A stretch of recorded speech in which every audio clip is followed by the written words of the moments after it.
Hey crochet friends, this is Luki and I am back for another crochet tutorial. Today I'm going to be teaching you how to make this super cute crochet tumbler holder. If this is your first time watching, I make beginner crochet tutorials for left-handed crochet artists. So if that's what you're interested in, please click the subscribe button and hit the bell for notifications. Let's begin our work with a magic circle. To make a magic circle, you're going to leave a few inches of loose yarn and you're gonna wrap the yarn around your two fingers. Insert your hook under the first yarn and grab the other yarn under the first yarn. Give it a little twist and release the magic circle. From here you're gonna chain 2, and inside this magic circle we are going to work 6 half double crochets. And to make a half double crochet, you're gonna have to yarn over, insert your hook into the ring, yarn over.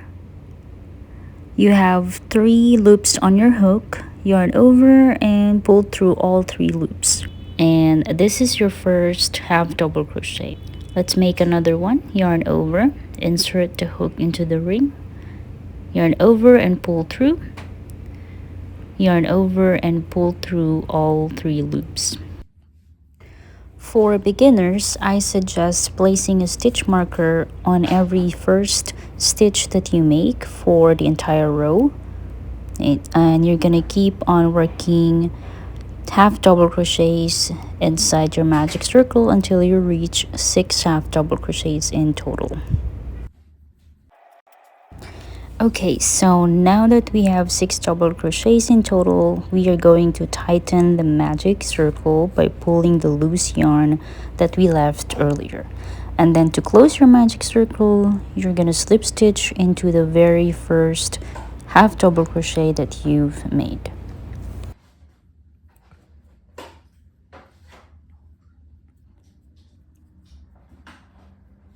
Moving on to row number 2, we are going to start by chaining 1 and 2. This 2 chains does not count. And we're gonna work on the same stitch where we did the slip stitch earlier, basically where your stitch marker is placed, and we are going to make 2 half double crochets inside the same stitch. So to start your half double crochet, yarn over, insert your hook, pull through the loop, yarn over and pull through all 3 loops. Now we are going to do one more half double crochet inside this stitch. Add the stitch marker on your first half double crochet. Okay, so you're gonna follow the same pattern for all the remaining stitches for this row. So basically we're doing 2 half double crochets on every stitch. At the end of this row, you should end up with a total of 12 stitches. I'm gonna continue working on my row and I'll meet you at the end of this video to go to the next row. So I'm at the end of the row and I have 1 remaining stitch to work on, so I'm gonna add 2 half double crochets into the same stitch. Okay, so now that I'm done with that, I'm gonna have to close this row. To do that, I'm going to skip this stitch and these 2 other stitches. Why do we have these extra stitches? If you remember, we made a slip stitch on the previous row to close the circle, and we did a chain of 2 to start our second row. So you're skipping all those stitches and going straight into the first half double crochet stitch that you've made earlier to close your magic circle. This is why I think it's beneficial to use a stitch marker on every first half double crochet or every first stitch that you make for your entire row, because yeah, even for myself this gets confusing. So anyways, let's move on to the next row. We're starting again with chain 2, and for this row what we're going to be doing is we're placing a single crochet, or I'm sorry, a half double crochet into the same stitch where we did the slip stitch. So okay, Phew, this is quite challenging.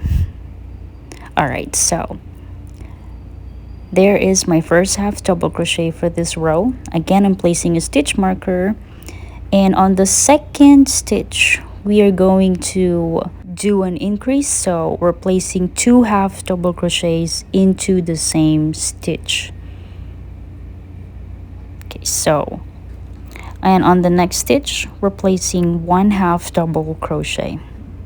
So basically the pattern is 1 half double crochet and then 2 half double crochet into the same stitch, and then 1 half double crochet again into the next stitch. So it's 1, 2, and 1. And again, you're going to work the same pattern all throughout this row until you reach the very last stitch. Yeah, so I'm going to work on my entire row, and I'll meet you at the end of this row and I'll show you how to do the next row.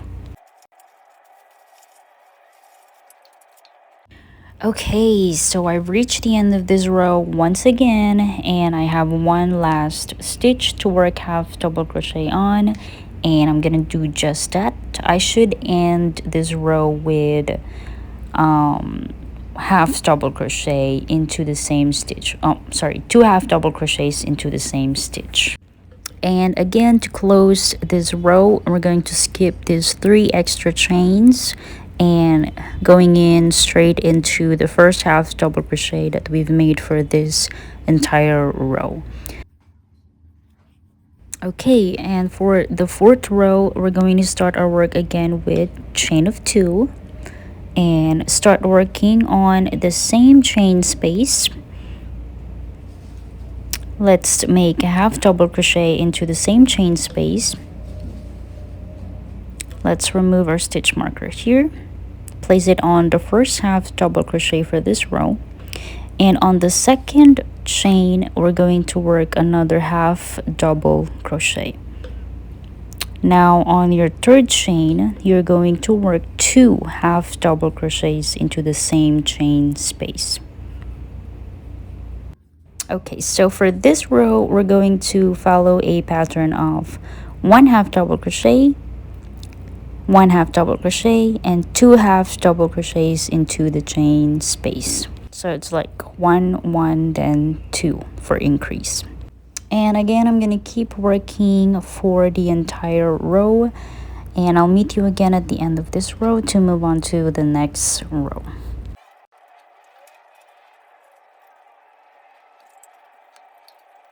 I am down to my last chain space for this row, and I'm gonna work 2 half double crochets into the same chain space. Then again, we're gonna close this row by slip stitching into the first half double crochet stitch that we made.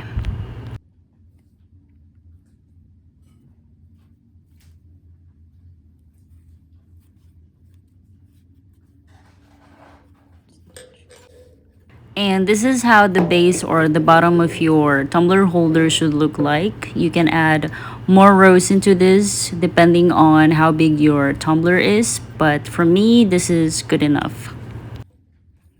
Okay, so now that we're done with the base of our tumbler holder, we are now moving on with our body. So we're gonna start with a chain of 4. This is gonna count as a double crochet plus an additional chain, and we're gonna work double crochets on all around this row, but first we're gonna skip the next chain after this 4 chain, and we're gonna work on the 3rd chain. So yarn over, insert your hook onto the 3rd chain, pull up a loop, yarn over, pull through the first 2 loops, and yarn over and pull through all 2 loops. Okay, so going back to the initial 4 chains that we created on the beginning of this row, I am placing a stitch marker on the 3rd chain, and then the 4th chain will count as a chain space basically. So it's gonna make sense later as we go along, and I'm gonna explain it to you further.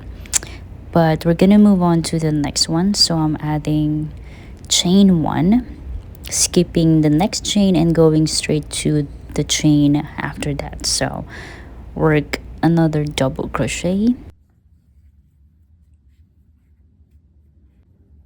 And just to show you the pattern one more time, after you make the double crochet, you're going to chain 1, skip the next stitch, and work a double crochet onto the next stitch.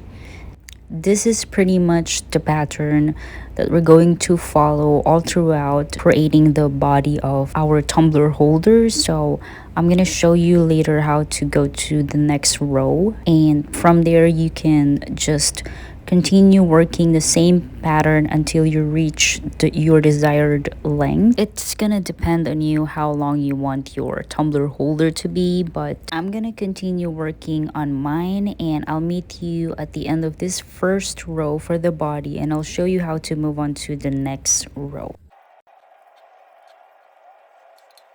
So I'm at the end of this row, and let me turn this inside out so you could see.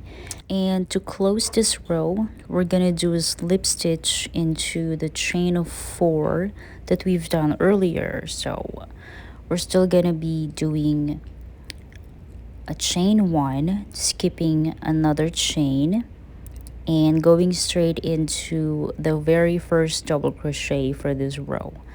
And we're gonna do a slip stitch.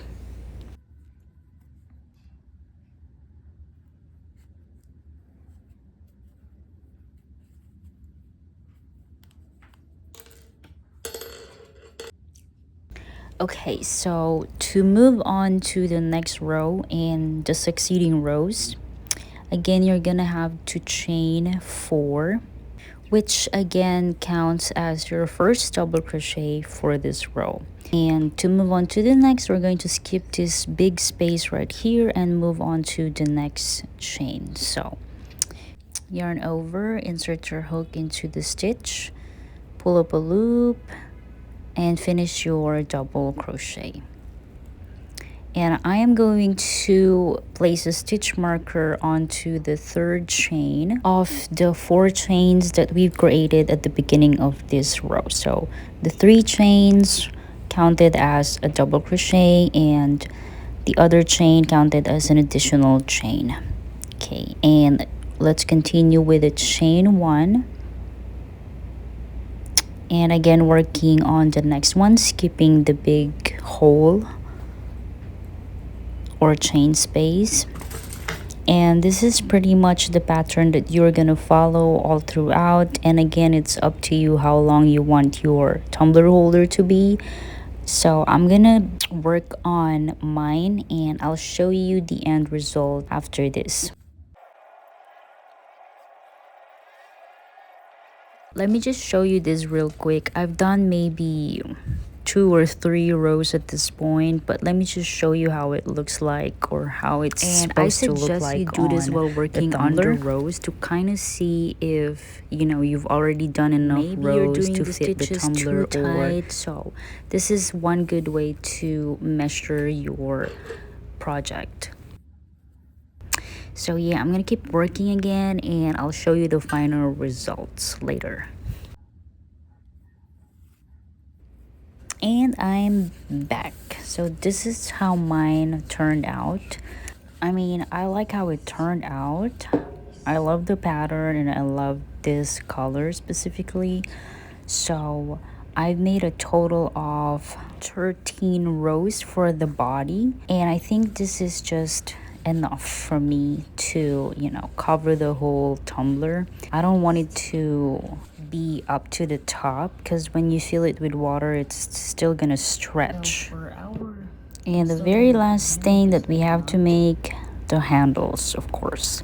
So we're gonna make a slip knot, and I'm gonna chain 5, 3, 4, 5, and I am going to yarn over.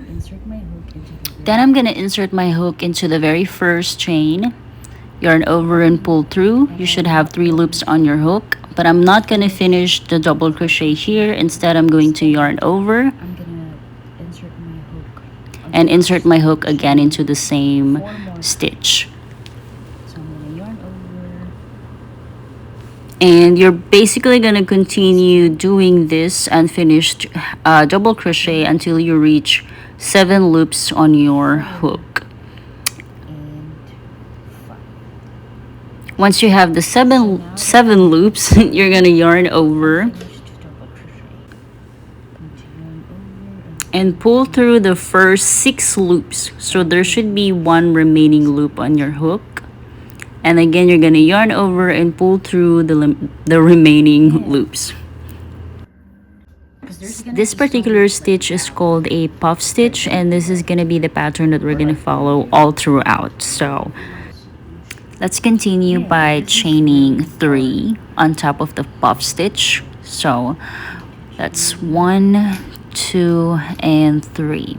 And then you're gonna turn your puff stitch, and I don't know what this is called, but this side right here, there's a very noticeable hole, and we're gonna start working on that. So yarn over, we're gonna do unfinished puff stitch again on this hole. So 1, 2, 3, 4, 5. So you're basically inserting your hook 5 times until you reach 7 loops once again. And yarn over and pull through the first 6 loops. So it's basically the same thing that we did for the first puff stitch. You'll end up with 2 loops, yarn over and pull through both loops. I'm going to show you again one more time how to do it, and then do the same pattern all over. To show you the pattern one more time, let's chain 3. We're gonna turn our puff stitch and we're gonna work on the big hole on the side once again. Again, we're gonna do 5 unfinished double crochets inside to form a puff stitch. 2, 3, 4, and 5. Okay, and again we are going to yarn over and pull through the first 6 loops. There should be 2 loops remaining, and yarn over and pull through both loops. So yeah, from here you're just gonna keep working with the same pattern until you reach your desired length for the handle, and I'll meet you at the end to show you the next step. And here is my end result for my handle. I've made a total of 20 puff stitches for the handle, and then I'm gonna show you what to do next. We chain 3.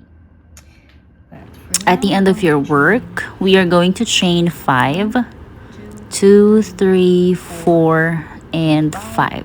And then I'm gonna connect this chain in the middle of 2 puff stitches. So in between these 2 puff stitches, I am going to slip stitch.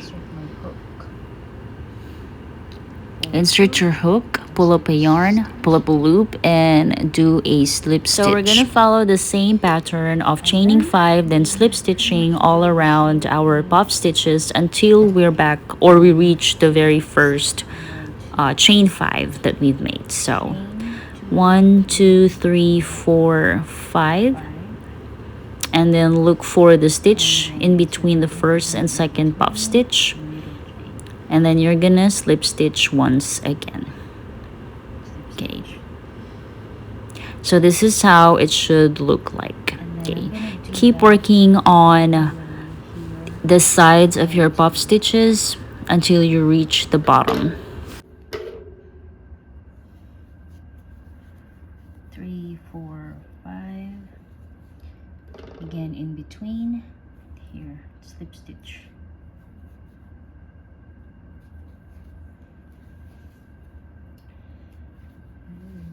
Okay, keep doing this. Before I finish both sides of my puff stitches, let me show you first how to go to the other side of the puff stitches. So I have 2 remaining puff stitches here. I'm going to chain 5 once again. And I am going to slip stitch in between these two last puff stitches.